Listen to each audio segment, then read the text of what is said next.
এরপরে আমাদের সংবাদগুলো গেল শনিবার জামায়াত ইসলামের আমির ডক্টর শফিকুর রহমানের ভেরিফাইড এক্স হ্যান্ডেল হ্যাক হয়। পরে হ্যাকড আইডি থেকে এক পোস্টে কর্মজীবী নারীদের বিষয়ে আপত্তিকর মন্তব্য করা হয় বলে অভিযোগ করে আসছে জামায়াত।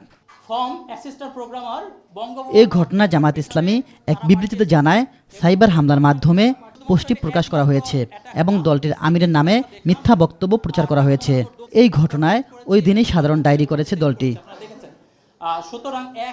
এই ইস্যুতে মঙ্গলবার বঙ্গভবনে যায় জামায়াতের একটি প্রতিনিধি দল। দাবি করা হয়, বঙ্গভবনের একটি সরকারি ইমেল ব্যবহার করে জামাত আমিরের এক্স হ্যান্ডেলটি হ্যাক করা হয়।